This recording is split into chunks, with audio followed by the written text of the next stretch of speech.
What's up, dudes? Max here, and welcome to the first gameplay breakdown focusing on the footage of Marvel vs. Capcom Infinite. There are quite a few things involved with characters and mechanics that I definitely want to talk about, but we're going to focus this video specifically on what's going on with the gameplay and some of the universal mechanics that are going to be present when Marvel vs. Capcom Infinite shows up later in 2017. We're going to focus heavily on the new tag mechanic present only in this Versus game, as well as returning mechanics from previous Marvel vs. Capcom titles, as well as the whole new Infinity Stone system.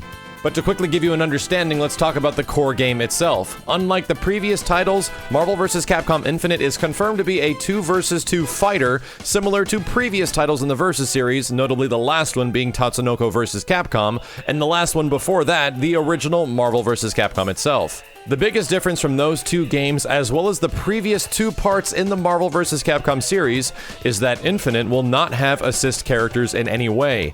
Instead, the new tag mechanic system replaces assists, allowing for a more dynamic team composition according to the developers. The developers went on record saying they felt like having a character selected only as an assist didn't really do any character justice, and how they can function on a team. It was mentioned that having a character for his or her off-the-ground assist to help the on-point character continue their combos didn't exactly emphasize teamwork very well, and now instead of assists, they're making it so that tagging in and out with other characters can be achieved even during mid-combo to do a better job of emphasizing teamwork aspects. So let's take a look at this from the gameplay. The first thing we get a glimpse of in the trailer is Mega Man starting a basic combo, then tagging in Ryu off what appears to be either his Heavy Punch normal or a Mega Buster special move. Ryu continues a couple hits as Mega Man tags out, very similar to assists in the past, then after those hits, tags in Mega Man from another special move where he continues for a launcher into full aerial rave combo and then a super. While this is completely new to Marvel vs. Capcom Infinite, you could achieve very similar results using assists in previous Marvel vs. Capcom titles. Simply put, in this situation, Ryu is technically acting as the combo assist character, allowing Mega Man X to continue and finish off the combo. And with the couple of other examples we see throughout this trailer that include Iron Man and Captain Marvel, as well as Morrigan and Captain America, the structure of the combos remains the same. The point character begins the combo, your secondary character comes in to continue the combo in some way, and then the original character finishes off the combo. There's a very high probability that based on all the team composition examples we see in the trailer, that you're only going to be able to use your tag partner character once per combo. And in each of the combos as well, the tagged-in character doesn't last very long, seemingly there only for a few hits and a special move. This could be specifically for the trailer to include the most action possible, as you'll most likely in the final game be able to leave the secondary tagged character in and not have to continue the combo back to your main character, which would technically make it one of the most effective methods of getting your main character out to recover health. This mechanic is also very prominent in other Capcom fighting games such as Street Fighter X Tekken, but its structure and the way it's demoed within this trailer actually reminds me the most of Tekken Tag Tournament 2, where your secondary character would come in to assist with a combo for a very brief period of time, which you could or could not control, and then your main character jumps back in to finish the combo. Additionally, we also see multiple stun states similar to Ultimate Marvel vs. Capcom 3's Team Aerial combo structure. Within a couple of examples in the trailer, we do see some shots of ground bounces and wall bounces that also continue the combo. The structure of this tag system is going to be fairly unique, especially to this game, but it really depends the variations per character. Each character in the game could have a unique tag mechanic of some kind, allowing them to either set up for wall bounces, more aerial combos, ground bounces, or potentially plenty of other crazy things that have never even been in a Marvel vs. Capcom game before. The examples we're seeing right now are pretty basic and do resemble very simple combos from games like Street Fighter X Tekken, most likely because the game is only 30% done right now. I am excited for this new tag system, especially if it does have the variety like I mentioned before, but I would be even more interested if you can apply it not just in combo and maybe even during block strings to open up the opponent. Let's move on to returning mechanics that are shown in this video, as well as the return of the delayed hyper combo, which notably made its appearance in Marvel vs. Capcom 2. Right after Captain Marvel sets up for a launcher into what looks to be a beam super, there's a quick cutaway to Iron Man on the ground performing the angled proton cannon. Later on, we also see Captain America canceling a comboed into supercharging star right into what is almost an identical copy of Morrigan's level 3 from Ultimate Marvel 3. The other interesting thing to note about this Morrigan and Captain America combo is that it has a slight variation to the tag combo structure we saw before with opening character, combo character assist, and then ending with the opening character, because even though Morrigan didn't start this combo, she actually ends it through a DHC. The Iron Avenger, as well as Morrigan's level 3, are the only couple examples of level 3 combos that were actually in Ultimate Marvel 3, while many of the other super examples that are in here were level 1s, leading me to think that this game will also most likely preserve the 5-level limit that was introduced in Marvel vs. Capcom 2. This one's a bit tricky as I don't quite understand it, but Captain America appears to either do a shield block special move, a regular block animation, or potentially even a push block, canceling into a Morrigan tag combo. This part is the hardest for me to figure out, but it's also kind of terrifying because it makes me think that you can use 1 bar of meter, cancel in your tag character if you're blocking, and they can continue a combo. That might be a little insanely lopsided, even if it is a push block as well, so I'm mostly thinking this is a brand new special move for Captain America, where his body acts as a shield and goes into a counter of some kind, and they're canceling that special move into Morrigan, which makes a lot more sense to all the other tag situations, where the tagged-in character most likely comes in after a special attack.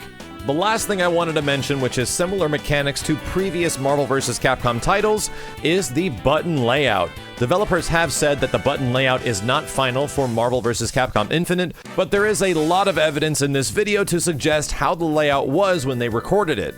Let's take a look. Light kick, heavy kick, special. Light kick, heavy kick, special again. Launcher, light punch, heavy punch, super. Crouching light punch, crouching light kick, crouching heavy kick, launcher. Jumping heavy punch, fly, unfly. Jumping heavy punch, land heavy punch, special. Tag, light punch, heavy punch, command grab, special. Down tag, level 3. And the most defining example of them all is Ryu doing a solo combo of standing light punch, standing light kick, standing heavy punch, standing heavy kick into a hurricane kick special move. It also might look like Ryu is comboing into Shin Shoryuken after this combo, but it's simply just editing tricks as we see Iron Man prepping for another move right before. The last combo example is a brand new character with Captain Marvel's new move list that doesn't resemble anything before, but the combo structure remains the same. Light punch, light kick, heavy punch, heavy kick into launcher. Based on these examples, as well as the other combos that are at the end of the video, I believe we have the correct button layout for this game. There will be 4 face buttons similar to Marvel vs. Capcom 2, with light punch, light kick, and heavy kick.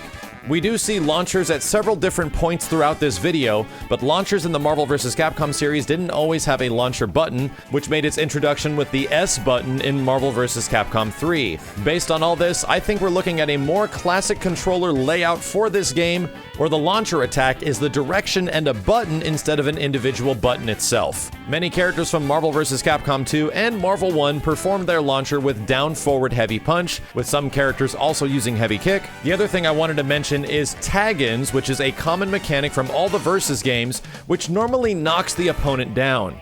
However, there's a couple of examples within this trailer that happen pretty fast that lead me to believe that tag-ins will not be causing knockdowns anymore, instead allowing for combo openers. There's a moment where Ryu rushes in right after X performs a combo, which you would think is consistent. However, this is an edit as Ryu is coming in from something completely different.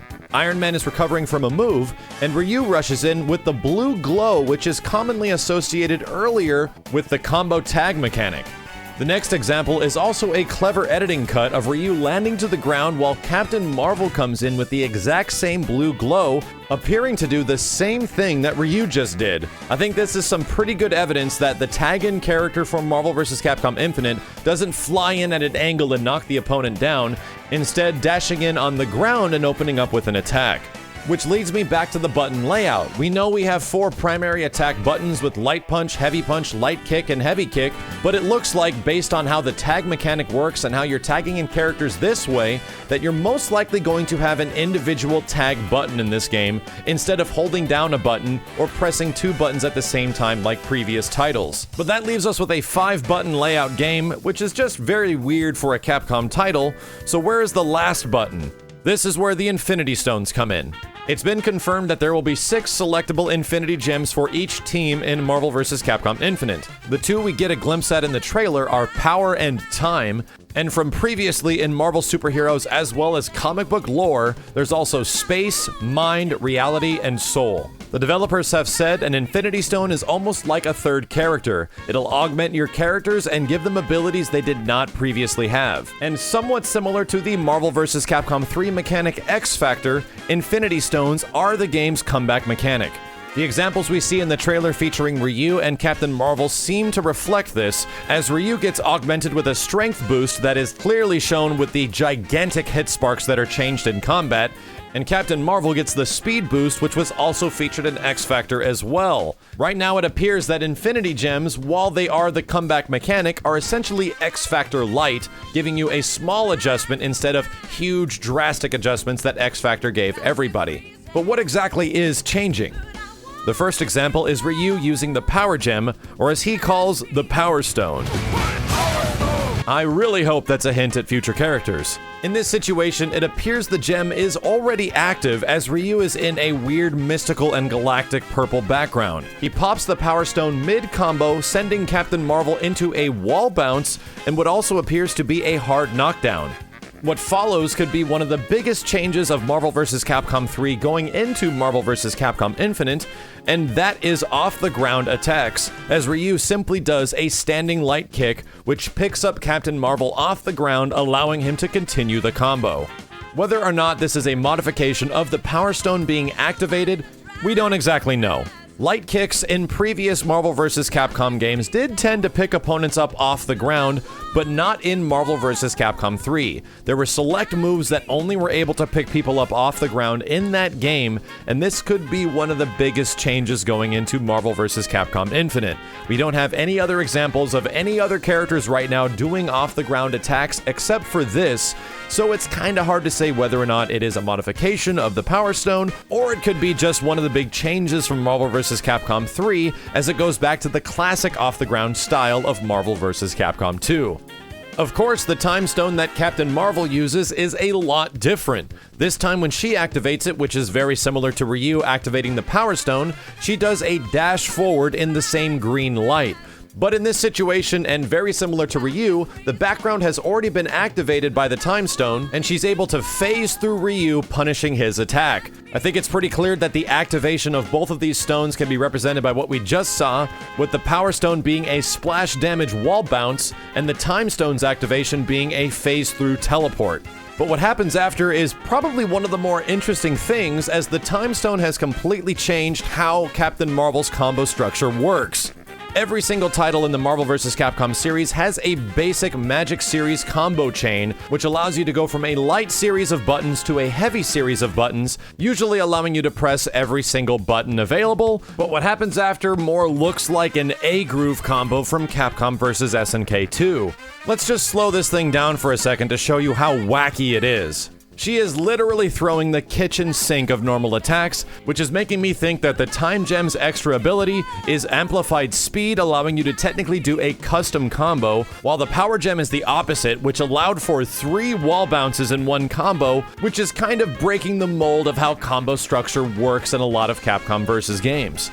Seeing the way these gems activate and how they are manipulating the characters we're seeing using them, I think it's pretty fair to say, based on the developers calling this thing a comeback mechanic, that you only are able to activate the gems when the other character on your team is dead. There's a good chance that the 6th button that will be available for Marvel vs. Capcom Infinite could potentially be a gem activation button of some kind. Of course, they have said that this stuff can definitely change and the button layout for the game is not final, but based on everything we've seen in this trailer, it definitely looks that way. And there you have it. That appears to be all the base mechanics that's going to be taking place in Marvel vs. Capcom Infinite as of the first gameplay trailer. What I would like to see changed in the next gameplay trailer are more variances to the tag combo system, like I said before. I want to see characters do different, unique things with their tag combos, instead of simply just doing a couple of short hits and bringing in the other character, because right now it definitely looks a lot like Street Fighter Cross Tekken and Tekken Tag Tournament 2. I'm also hoping for a mechanic that is a giant combo spectacle of some kind, similar to Marvel vs. Capcom 1, where you were able to bring in both your characters at the same time, controlling both of them to attack your enemy, or Marvel vs. Capcom 2, where you were able to bring in all three of your team members for a team hyper combo. We saw delayed hyper combos in this trailer, and I have no doubt that team hyper combos are going to come back in some way. But I really want something amazing that my team of 2 characters can do if I use all of my meter. Right now, there's nothing to show that in the game except for some potential level 3 attacks, but we will see about that because the game does appear to have 5 levels available, and I just want to do something ridiculously fun and risky with all those 5 levels.